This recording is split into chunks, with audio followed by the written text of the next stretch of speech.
Thank you all for attending the Internet of Water State Agency Peer-to-Peer Network webinar series. Today's webinar is Ask the Data Architect. My name is Ashley Ward. I'm the Engagement and Outreach Associate for the Internet of Water. And I would like to take a few moments to introduce Peter Cullihan, the Executive Director of the Internet of Water, who will give a quick welcome. Hello, everybody. Thank you so much for joining us today. This is an extremely exciting moment for the Internet of Water. This is our first webinar, and we are really pleased that you could join us in this context. Kyle Onda is our data architect, and he is a remarkable guy, a wonderful person, and with extraordinary talents around data science and water information. He has a background even in urban planning. I'll let him say a little bit more about himself. But really what we're most excited about is being able to talk with all of you and give you a chance to inquire with your questions about water data. Our project is designed to assist you, to assist states, to assist local organizations in managing their water data, to make it more findable, accessible, interoperable, and reusable. And in doing so, we hope to advance significantly improved water outcomes for the nation. And we trust and support all of you in your work. That's really our mission, is to support you. And so these webinars are designed to give you an opportunity to learn from us and to ask questions, and also for us to learn from you, because we will then be able to refine our work and our requirements more carefully if we know better what your needs are and where your pain points are. So again, I'm deeply grateful for everyone's participation and that we have such a strong participation in this webinar of ours. And I'll turn it over to Kyle. Thanks. Kyle, can you advance to the next slide? Thank you. Before we get going on the webinar, I wanted to go over a few announcements. The first is to let everybody know, in case you didn't already know, that the webinar is being recorded, and we will post this to our website and our YouTube channel. During the webinar, all participants are muted except for the presenters. If you have a question for the presenter, please place your question in the Q&A located at the bottom of your screen. If you have an administrative question or concern, please respond in the chat. For those of you that are having to tune in via WebEx, you're not using Zoom, please place your questions in the WebEx chat, and a member of our staff will copy that into the Zoom Q&A so that we can address it, or Kyle can address it. So a little bit about the IOW Peer-to-Peer Network. It is a community of practice designed to help members share their challenges and solutions and lessons learned around modernizing their water data infrastructure. The network hosts a forum and provides a membership directory to foster cross-state communications, and we host webinars such as this one based on member needs and suggestions. These webinars are open to the public and are available to those outside of our network. Our goal is to connect folks who are also working toward the same or similar goals. We currently have about 88 members across 29 states in the network, so if you haven't already joined, please do so. We'd love to have you. For today's webinar, next slide please, Ask the Data Architect. It was designed to address specific questions submitted by participants. We've asked our colleague Kyle Onda to address these questions. Kyle is the data architect for the Internet of Water and is a trained environmental engineer, urban planner, environmental public health professional, and a social scientist who has spent a 12-year academic and professional career working with data to characterize the many aspects of water in the natural and built environments. His experience includes sampling surface waters for physical, chemical, and biological parameters for state agencies, managing survey field work, collecting data about rural and urban drinking water systems and their customers, consulting on urbanization research projects associated with the World Bank and the Asian Development Bank, and providing research design, data management, and statistical analyses for studies of U.S. coastal hazards policies. Kyle also serves as a statistician for Valor Water Analytics, where he analyzes customer-level water metadata to help utilities understand how their customers react to prices, information, and weather. So with that, I want to give a welcome to Kyle and let the webinar get started. Okay, thanks, Ashley. Do folks hear me okay? I'm gonna assume yes. Great. So, how this first webinar about Ask the Data Architect, I've architected it, I guess, is first I'll answer some of the specific questions that I got. And I'm going to try to answer them in a way that both kind of answers the questions directly at first and then kind of delves into some deeper cross-cutting issues that I think a lot of folks might find relevant. Then I'll briefly address some of the other general kind of interest we got as people registered for the webinar and put in their interest for more general topics. And we might have a little bit of discussion about that in terms of topics we address in more detail in the future.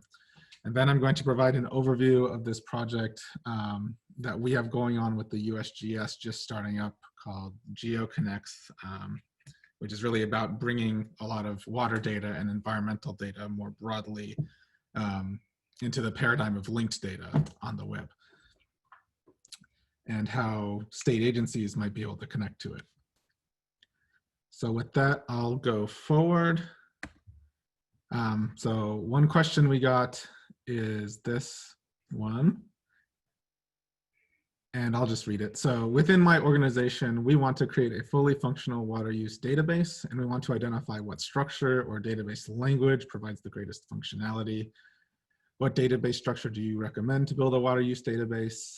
And what database language provides the most functionality to allow for easy input to create future web applications or to link with other water use databases? So this is a big multi-part question.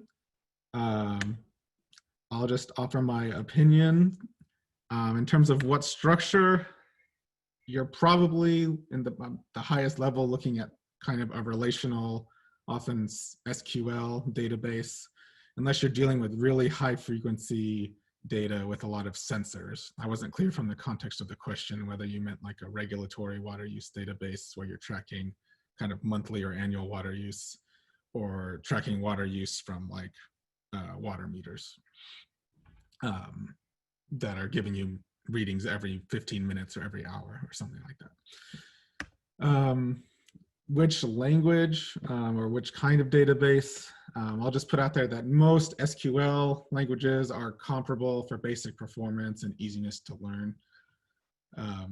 So you'd probably choose based on your particular needs for extensions you might want to that database or existing expertise you have in-house, or it might come down to kind of the total cost of ownership of the particular databases you're interested in.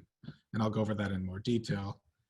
How to allow for easy input. That's always going to take some kind of custom IT work if you're building your own database from scratch. So, you know, it can be made easy for later, but in the end, someone is going to have to figure out how your database is going to connect to your existing data sources, and that will take some programming work. And then how to allow for web applications and linking to other water use databases. You know, one recommendation would be to invest in a RESTful API that allows, or application programming interface that would sort of exist on top of your database and allow either a web application you build yourself or other web applications built by third parties to be able to read data from your database using just sort of URL kind of website address patterns rather than forging some kind of direct connection to your data system. And another kind of tip would be to consider using the WADE 2.0 schema, which is at this GitHub URL, as a starting point to look at if you're truly starting from scratch. I think Adil Abdullah from WADE, the Water Data Exchange, is actually here. he's a member of this peer-to-peer network, so he's a good resource to ask about that as well. So just elaborating a little bit on types of databases, because this might be of interest to folks. In general, at a very high level, you can think of databases being divided into relational databases or SQL databases and non-relational ones. Relational databases are basically a system of tables, with columns and rows that are linked to each other. And these are defined by a schema, which are the strict rules about what kind of data go in each column of each table, basically.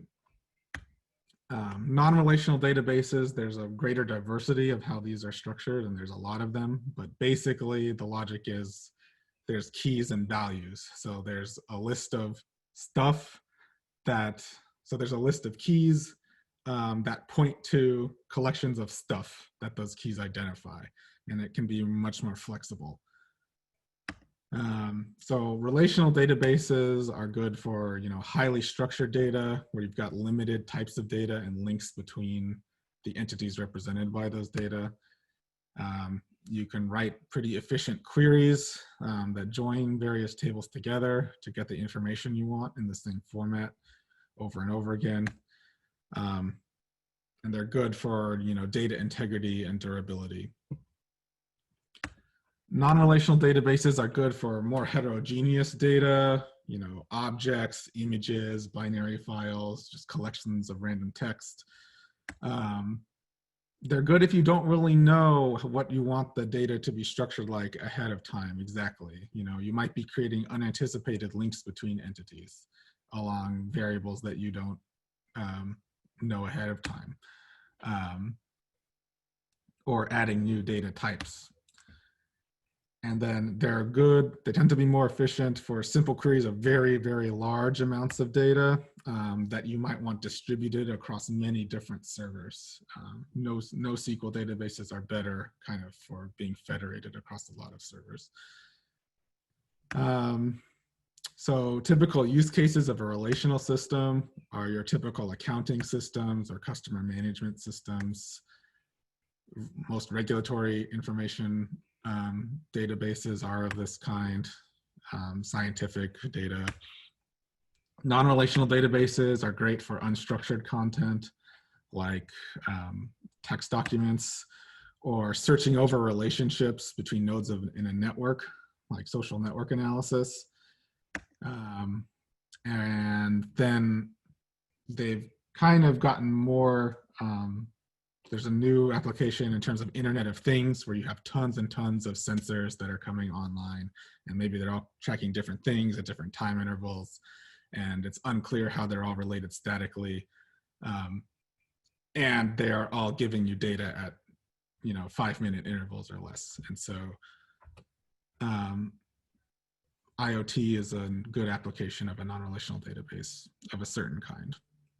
So when we're talking about a water use database, my initial bias would be towards a SQL database, although if you're in that more IoT field, you might consider a certain kind of non-relational database.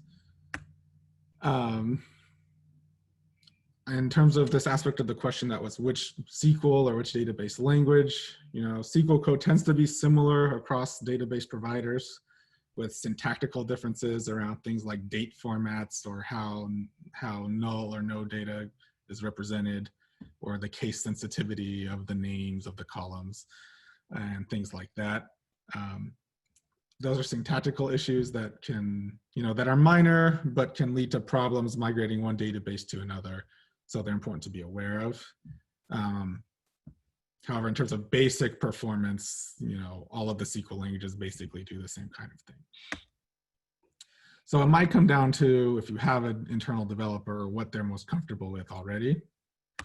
That being said, here's a table of 6 pretty common relational databases that are used, that I've seen used in sort of the water and environmental sector. The top 3, Oracle, IBM, and Microsoft SQL Server. they're all kind of standard enterprise business ones. IBM and Microsoft SQL Server have free versions of their software licenses, although they tend to have, they tend to be less performant than the paid versions. Then the bottom three are open source free databases. So MySQL is a very popular open source database that was recently acquired by Oracle. It's still free and open source, but some people were nervous about that. And so they forked it into a separate project called MariaDB. That's very similar. And Postgres is another free and open source database. And then SQLite is a free and open source database that's not really applicable for a lot of big enterprise, large database operations, but can be good to start out with, or if you want a very portable database that's not dealing with a ton of data. Again, so in terms of basic performance, the top 5 certainly are all totally suitable to being used by a public agency.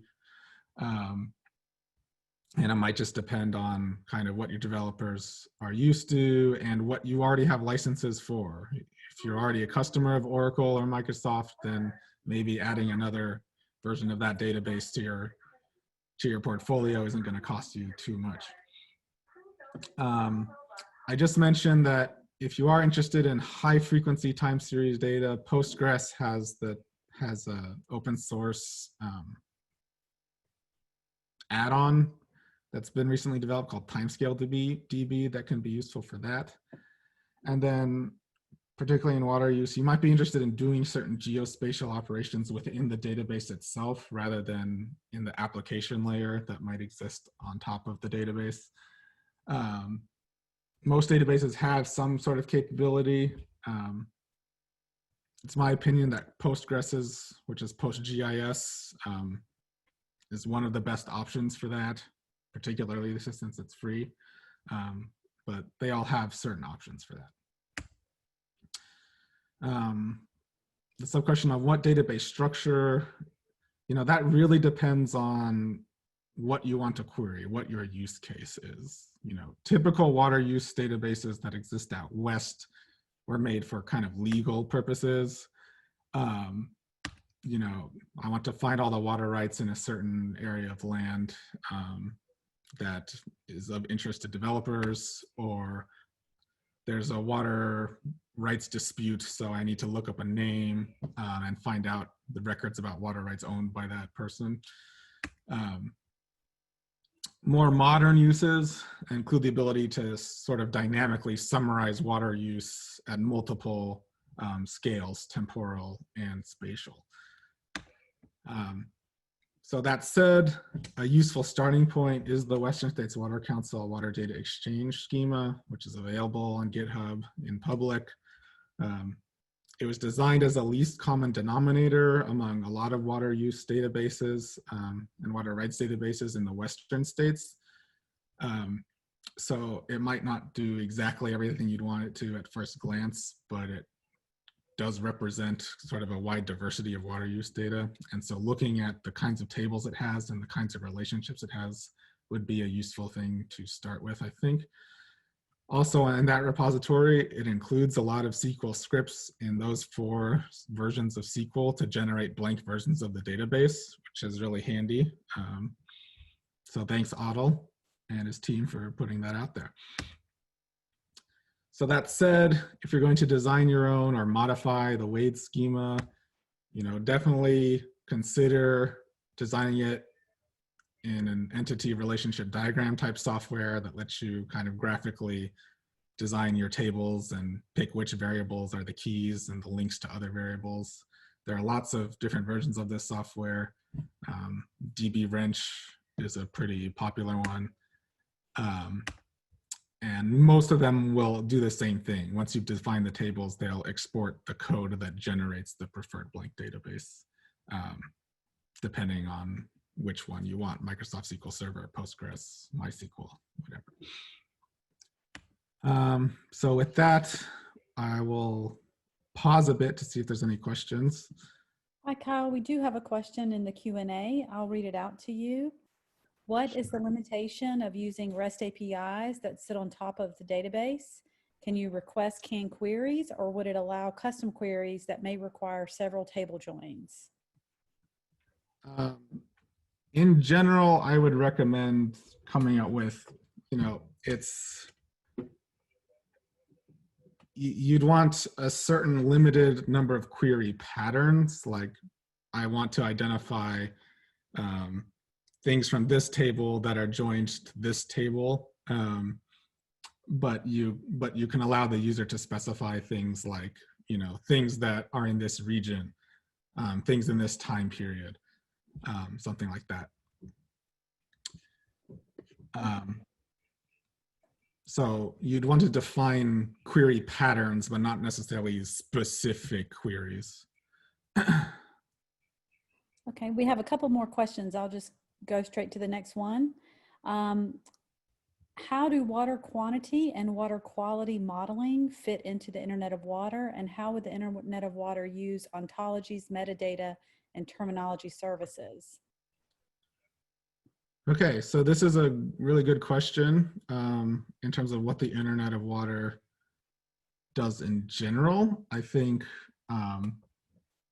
we want to make a distinction between the Internet of Water, this organization that's at Duke right now, that exists to sort of herd all the various cats in the state agencies and the federal agencies and NGOs and the private sector in terms of representing water and publishing it in an interoperable and discoverable way.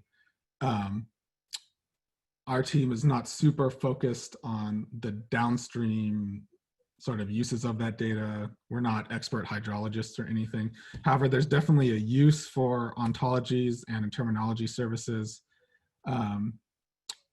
We are actually starting a nascent terminology service and minting persistent identifiers for terms in use by multiple state agencies, where we're starting to at least be able to compare them.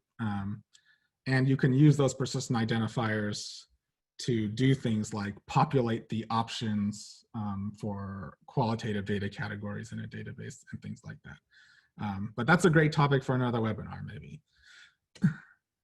Okay, two more questions if we can get to both of them. The first is there an Eastern version, riparian law, of the Western database, or should the Western version work anywhere? So I don't think there's an Eastern version. So the Western States Water Council's database was designed around responding to the needs of the Western States Water Council. I have not seen a riparian law database, but it'd be a good thing to do, and I'm sure there would be plenty of overlap.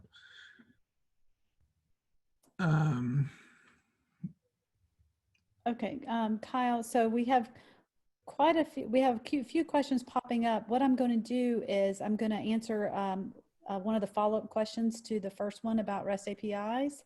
And then for those of you who have posted in the Q&A, we have another Q&A session coming up, and I'll circle back around and pick up some of these other questions. But to finish up this small Q&A session, as a follow-up, when setting up the REST API, you would need to anticipate what data the REST API users would want.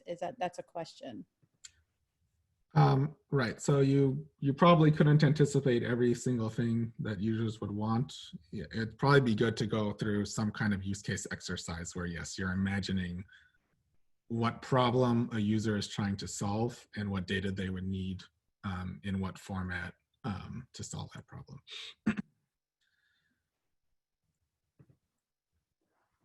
Okay, great. If you want to go forward, I'll save this. There's another question in there about cloud security, but I think we can answer that at the next, in a later Q&A. Okay. So another question we got was, as more water systems are beginning to incorporate smart water tech that use the Internet of Things to gather data, what, if any, are some key legal and policy challenges that water utilities are facing with respect to privacy in the Fourth Amendment? So I would say this is a dynamic topic where the answer probably changes from day to day in a fairly unpredictable way. However, just to get started somewhere, in California, which tends to be the trailblazer in terms of the law side of this kind of stuff, I'll just lay out. So privacy laws, where relevant, typically apply to personal information. And in California anyway, personal information is basically any information that can identify, that is about someone, that can identify them. Where they live, what their name is, anything like that. And the legal landscape around that is evolving, and interestingly has generally been more controversial in energy and electricity, and of course telecommunications and finance, than water. I don't know exactly why that is, but there it is. So in terms of the Fourth Amendment type issues, in general, utilities have to comply with court-ordered but warrantless requests for smart meter data. This goes back to the third-party doctrine, which came out of some Supreme Court litigation in the 70s, that basically says individuals don't have a right to privacy under the Fourth Amendment with respect to information that's voluntarily given to a third party. Like with bank records or how much water you consume. There's a new wrinkle to that. Carpenter versus United States in 2018 says that law enforcement needs a warrant to get cell phone location data from cell phone network providers.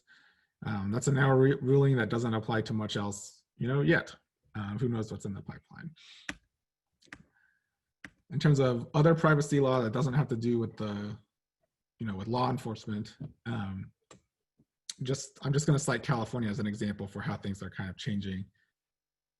AB 1274 in 2013 said that energy and gas consumption records can only be shared with third parties when there's a formal contract, and every customer with data with data that's being shared has to consent to that.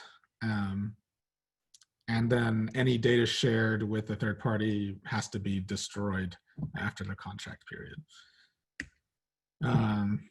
AB 1520 in 2015, interestingly, maybe having to do with some of the drought policy stuff going on, said that water consumption of non-residential customers of public utilities are subject to public records requests, but exempted residential customers from public records requests.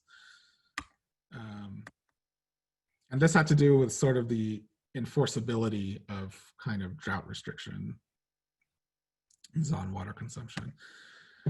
And then there's a broad kind of Personal Privacy Data Protection Act in 2018 that in a general sense says that customers who have data about them by businesses have to provide permission, like active permission for those businesses to share personal information with third parties, and can request that any records be destroyed.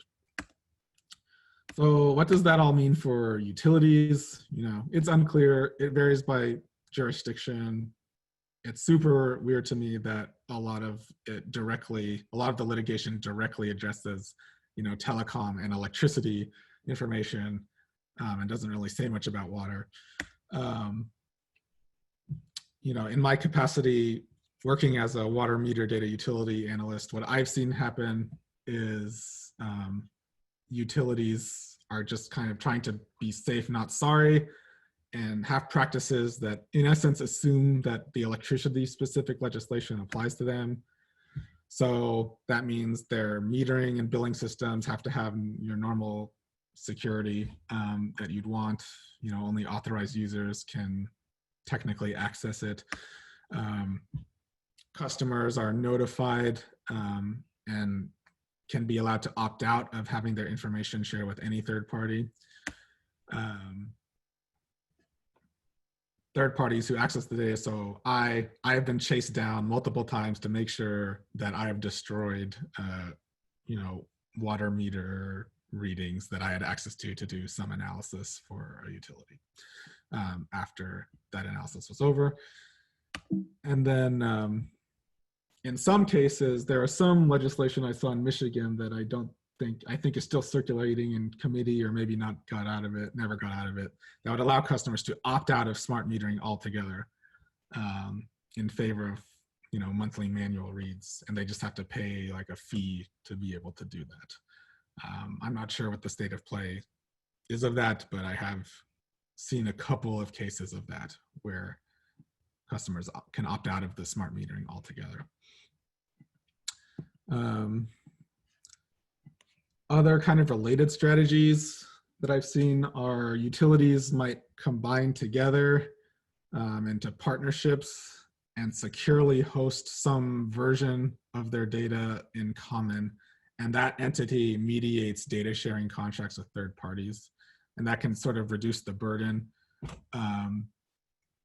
for utilities that maybe want to share data with third parties, with lots of different third parties, academics in particular, without having to go through an onerous legal proceeding every single time.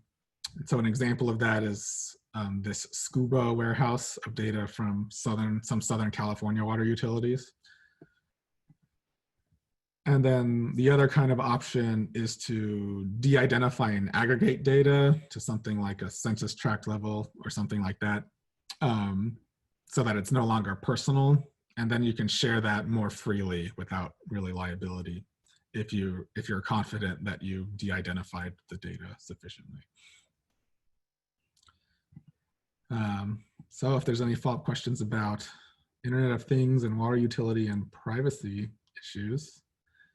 Kyle, I have actually a question that straddles a bit the first question and this one with regard to security and privacy, and from Ryan Shepard, and thank you for your patience, Ryan. But the question is, do you have any recommended best practices for security for databases? How do you feel about cloud-hosted databases with respect to security? Right. So in general, I don't want to speak out of turn on the highly technical aspects of it, but in general, you want to restrict access to your database. Certainly you want to authorized people. You know, if you want your database to host public information, then you certainly want to restrict write access to people who are authorized to contribute information or modify information in the database, while you might open up read access to others. You know, one option is to actually have a version of your database that you use internally for managing data and writing to it, and then have that database periodically copied to a different database that people can only read from. And you can offer, you know, the public access via an API to read from that database. But that's sort of a general strategic issue. Cloud versus on-prem, I hear that topic a lot. A lot of people are distrustful of the public cloud providers for their data security. You know, there's two aspects of that. Are you worried that Amazon and Google, do you just not trust them to keep your data secure from hackers or something? And I think that's just, on balance, it's probably a wash. You know, maybe you can secure your system better, but, you know, Google and Amazon are paying people a lot of money to figure out good security practices. So in general, it's probably harder to hack a Google or an Amazon than an on-premises system from someone who knows your on-premises system exists. That being said, a lot of people are distrustful of Amazon and Google, like not living up to their contracts in terms of reading your data, but that is a kind of a political and regulation and enforcement issue. You know, Amazon and Google regularly handle, you know, financial data, HIPAA, so health records data, and have the legal sort of departments signing off on that. But that's more of a political question, whether you trust those. Okay, any others? That's the only question for right now. Okay. So third question was about what are some options for state agencies outsourcing the development of web or cloud-based databases for monthly and annual data submission and reporting? So I assume this is in a regulatory context if we're talking about data submission and reporting. So yeah, let's get into that. So in general, there's sort of two universes we're talking about if we're outsourcing a database. You're either finding some kind of IT contractor to build you a custom database system, and that's completely customized to your needs. Or we're talking about commercial off-the-shelf software. You know, in water quality work, kind of the big players are EarthSoft's Equus database, there's Kisher's Whiskey, Aquatic Informatics, and there's some others like Rebecca and Lotus Tech, and there's a lot after that. But these are some of the big players I know about, if you didn't know about them already. Within that, there's kind of a spectrum of licensing models and cost structures, which I'll just divide to be easy about it. A self-managed model where you're buying a software license and maybe purchasing annual support in a contract, where you kind of retain control on where that database lives. It might live on your own system or a cloud environment that you control. And in this off-the-shelf software, they have an existing data model that you're going to force your data into. And then there's the software as a service, more subscription model, where you're not really managing a computer or a virtual machine or an operating system, and you're really sharing the data security responsibility with the service provider, but you're still using their data model. And so an easy analogy basically is with a custom database, you're building your own car, and it will be very good for what you want it to do, probably. And the risk there is, you know, maybe you have an unanticipated need. You know, maybe your initial car was for street racing, and then you have a baby and you need it to, you know, take your baby around safely, and you have to redesign a whole new car essentially to meet that new use. A self-managed sort of license model would be like buying or leasing a car, and it's pretty general purpose and probably does a lot of what you need, but maybe does some things you don't need it to do. And that can be pretty good. But you do have to maintain it, and there's wear and tear, and you have to change its oil and provide spare parts when it breaks and deal with that day in and day out. But you didn't have to design a whole car. And then a software as a service model would be more like public transportation, where maybe you need something that it's perfectly suited to do. You know, you live by the subway and you go to the workplace every day, and that's all you need it to do, and it's good at that. And you don't really have to do anything except buy your tickets. But you might be worried about certain catastrophic, you know, network infrastructure failures, where if the subway doesn't work, you know, no one's working. So that metaphor is kind of basically about cost structure and risk. You know, with a custom database, you're talking about an initial very costly outlay to design the database, and also maybe buy you know, the server that software is going to run on. But there's uncertainty about how much that database is going to cost to revise if something changes in your task environment. You know, there's a new regulatory law that means you have to report some data in a different way, and then you have to track down that contractor if they even still are in business to do any revisions to it. Then in the self-managed model, you're talking more about buying a software license up front, or maybe spreading it out over a few years, and also paying for support, maybe a support contract if you need it. And the idea here is, instead of spending a ton of money developing a database, maybe it's cheaper to buy one. And presumably, if that company is a good company, they are going to be keeping on top of things like regulatory changes or best practices in data or data science. And so you're not going to need to update it as badly in 10 years if things have changed because that company is doing it for you. And then in the software as a service model, there isn't really a big initial outlay other than figuring out how your data goes into their system.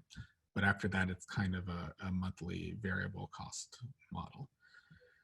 And so that's just a trade-off between recurring and lumpy outlays and customization. And so every situation's different, and all of these have kind of costs and benefits to them. And so I hope this was a helpful way to think about these. Yeah. So any follow-ups about those? We do, and a great analogy, Kyle, with the cars. I like that. Carmelita Nelson from Minnesota writes, Minnesota has hired an IT contractor to create a custom database specifically to track water conservation and efficiency efforts, how much water is being saved versus water used. Many areas are tracking energy conservation, but not water. Are any other states tracking water savings on a statewide basis? I don't know if I've heard it framed as water savings on a statewide basis. All of the Western states are required to report something like water use. I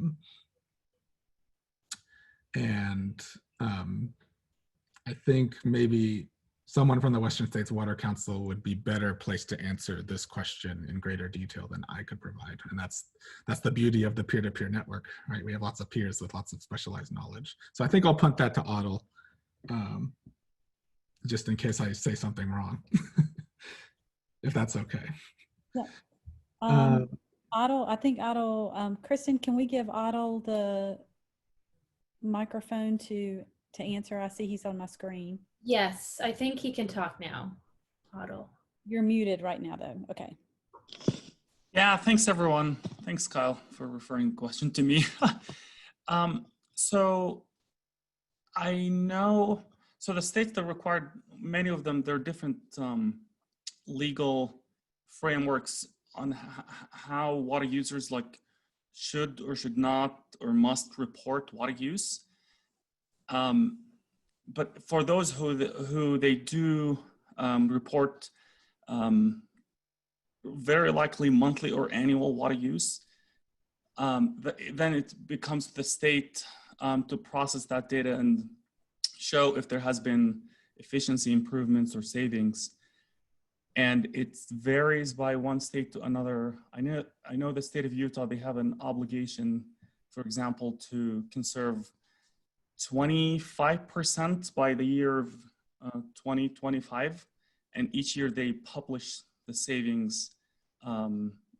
Basically, they post-process all the data they get and they compare it to the previous years and the benchmark year. I hope that answers the questions, but kind of sparse. It's not, there isn't a clear, we don't share that data savings yet, but in Wade, we're trying to share the actual water use estimates, and it becomes, you can look at the time series and see how it's been changing over time. Thanks a lot, Otto. Sorry to punt that on. You're welcome. No worries. Kyle, there's one more quick question from Rajbir Parmar, and that is, what do you think of AWS time stream within IOW? Okay, so a lot of, I think all three of the big cloud providers, AWS, Google, and Microsoft Azure, have some version of a serverless time series database, which is very efficient at handling time series data. I think that's all fine. When we're talking about the Internet of Water, okay, so interoperable, reusable, discoverable data, I'm more thinking about how data that might be stored in those databases is exposed and made discoverable to the public or to authorized users. You know, I have a strong bias to making sure such data is made available through through sort of OGC web services standards for time series sensor data. These are things like the Sensor Observation Service standard or the Sensor Things API. And so that's just a thing I would want people to be aware of, where we want to sort of limit the number of APIs out there serving publicly funded time series sensor data. It's great if every state has an Amazon time stream or a Google GCP, but if they're all making their own API to serve it out, we still have this interoperability problem. And so that's something I want to just be aware of, people to be aware of sort of in the application layer.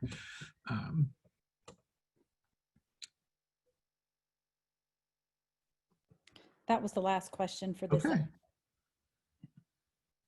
Alrighty. Then I'll move on a bit. So the last question, which I think had a lot of detail in it, was with regard to water reporting in supply chains. How can digital technologies like IoT assist with this in agricultural supply chains? I don't know a ton about detailed agricultural data. You know, I know there's this concept of smart farming where if you're using a ton of sensor data, a lot of weather data, sensors on your fields or remote sensing, in addition to water meters on your withdrawal points and your water applicators, you can do a lot of stuff to optimize your water inputs. And then you have data on all of that that can presumably be reported somewhere. I'll say, as far as the Internet of Water is concerned, we haven't delved very deeply into this, and there's sort of an analogous and actually much more mature organization called Ag Gateway, which is sort of an agricultural industry consortium that produces software and standards to help ag industry people all the way along the value chain to integrate their supply chain data. And so for whoever asked that question, that group might be of interest to you, as well as anyone who's dealing with agricultural data.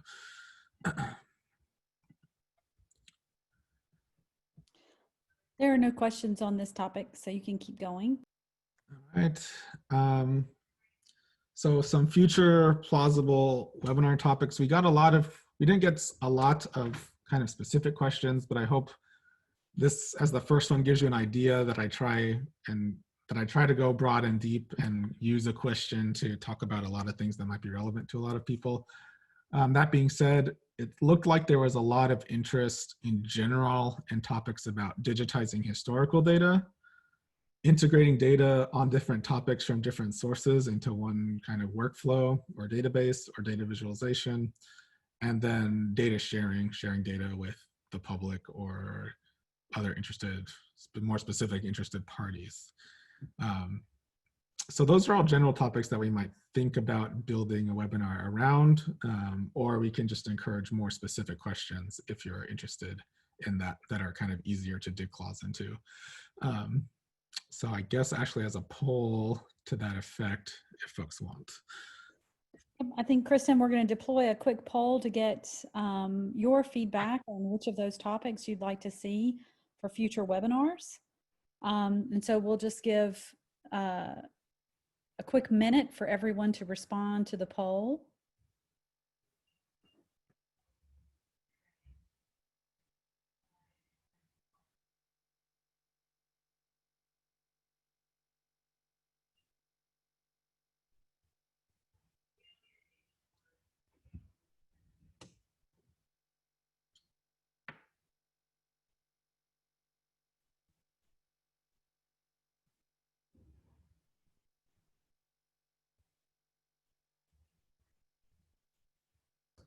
All right, I'll give a couple more seconds here and then we'll close out the poll.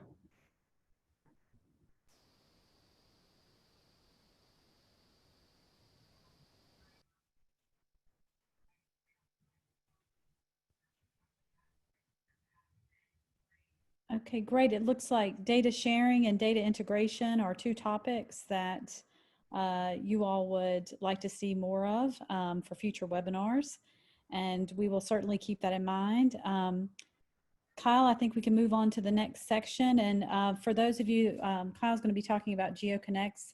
And if we happen to, we've got about 10 minutes left in this hour, but if there are a lot of questions that are generated from that, we're happy to stick around for a few minutes after the hour for those of you who can to ask Kyle additional questions about Geoconnex or anything else. Okay, so Geoconnex is really about sharing data and how we can share environmental data on the internet in a more linked way than it's currently done. This is a project that we are really just beginning with the USGS Water Mission Area folks.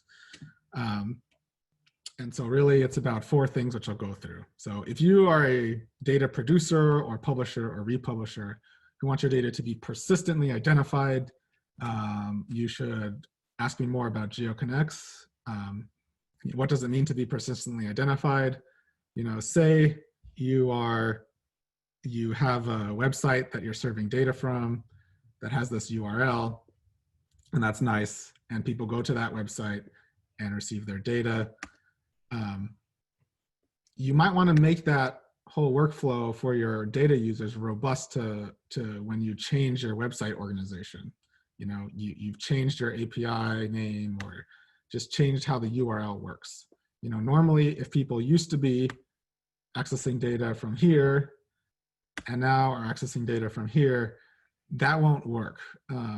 So we are providing a service where it's very similar to DOIs, digital object identifiers, for academic publications and data sets, but more designed for kind of dynamic public sector data, where you can mint a persistent identifier for like the page about a certain water meter or a certain water quality sensor that you publish data about. And all you have to do, and that will, that people can always go to, and it will be redirected to wherever the data actually lives. And so all you have to do if you change your data is come to our registry service and change where this persistent identifier points.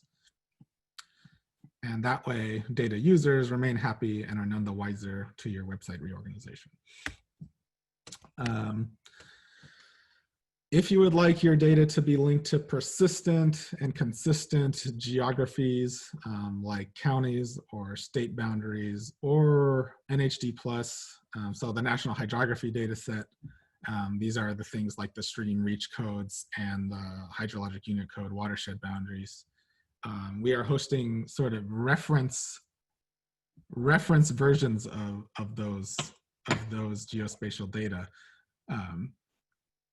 that themselves have persistent identifiers that I just talked about that you can incorporate into your own data sets. So rather than one data system referencing HUC4 and it's a 4-digit integer and another referencing HUC4 and it's a 4-digit character string, and it can be very hard to integrate those data, they can both just reference the same thing, and it's this string, which is this persistent identifier.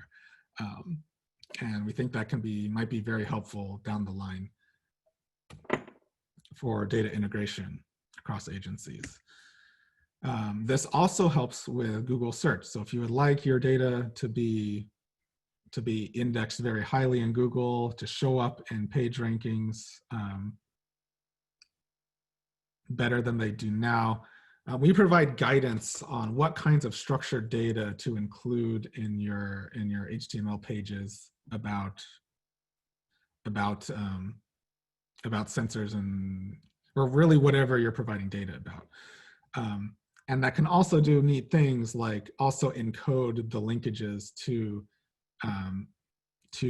those reference geographies. So in this example, there's a website here, which is the HTML version of it, of a USGS stream gauge page. You can see here, like the link to the USGS page about it. And you can also see that we're linking it to NHD Plus version 2, which means if you were to go to Google and search this gauge number and this name, it would come up very high, probably the first, second, or third result. And you can do the same thing with your data. And finally, all 3 of the above will really help with data integration, or at least data discovery. So you can have your data represented alongside other organizations, or at least be searched alongside data from other organizations. So in this example, on a pilot basis, we've indexed all of the USGS NWIS sites as well as a sample of Wade's water points of diversion points. And we've indexed them both to the same digital representation of the national hydrography, of the national stream network. And this allows one to query that stream network using a USGS API and be returned all of the points sort of in an area of interest from both the USGS and Wade, whose data, of course, lives on completely separate data systems. But each of these points, points 1, 2, at least, and can point machines to the actual data streams, the actual data about each of those points. So if any of those 4 things are of interest, you can join the conversation and see about maybe adding your data to this on a pilot basis, see how it might work for you at this GitHub repository or on these Slack channels. And that's Geoconnex. Tried to keep it short and sweet for folks who might be interested in delving in more later. So are there any questions for Kyle? We have 4 minutes to the top of the hour about Geoconnex or any other additional questions for the data architect. You can place them in the Q&A. In the meantime, Kyle, I think if you move forward, Kristen, there's a survey for the end of the webinar. If you all would like to, we would really appreciate it if while Kyle is answering this question that just popped up, if you could take just a moment and complete the survey that just popped up on your screen. And in the meantime, Kyle, Jason Williams has asked, what is the timeline for Geoconnex rollout? Yeah, so the persistent identifier service is running, and so that is open to anyone who wants one. So Kuwazi, all of the sites in Kuwazi have persistent identifiers now. And that's fine. The other aspects of the project, so this period of June is really our first phase of trying to figure out how it's all going to work. So we're starting to connect the entire USGS stream gauge network and also all historical USGS related gauge locations to it. And we're also trying to do all reference monitoring wells in the country. And that will and we're trying to link those together and link those to the HUC boundaries and the aquifer boundaries. And so that will be done in June. After that, we'll reevaluate and kind of enter phase 2. The reality is that it will probably be a multi-year project that's meant to kind of address a lot of use cases. And so we'll be continuously adding more participation and capabilities. Okay, great. That's the only question that I had in the Q&A. I also wanted to bring up a comment that came up in the chat room. Ryan Shepard suggested that future webinars include some use cases where people have done something interesting with open water data. And I think that's a fantastic idea. And if any of you happen to know of use cases, I hope you will reach out to me or any of our team at the contact information on this slide. And I also want to share that the Internet of Water also has data stories that we host on our website where we provide use cases for folks that have used open water data, and also some guidance on how to value such activities. And so if you have use cases that you know of that are successful that you think would be of interest, we would love to not only feature those in a webinar, but perhaps also in a data story on our website. So please feel free to reach out to us. And as we wrap up our first webinar, we want to thank you again for your participation and thank Kyle for all of his work on addressing the questions from all of you, and remind you in the next minute, the final minute of the webinar here, to complete the survey so that we can better respond to your needs in both the way that we present the webinars and the content. So we very much, oh, one more question. I think one just popped up before we go. Sorry, Kyle. For the Geoconnex platform, which HUC, oh, and the question went away. So Dan, do you want to post that question again? Sorry, I answered it in the chat while you were talking. So Oh, okay. basically we are currently representing down to HUC 12. There's no reason we can't represent HUC 14, at least as a reference geography that other data systems can reference. But the hydrographic indexing that I showed that like picture of is built around HUC 12 currently.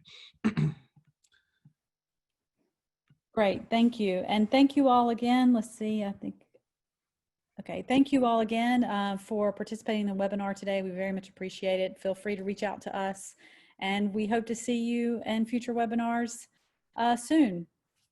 Thanks so much.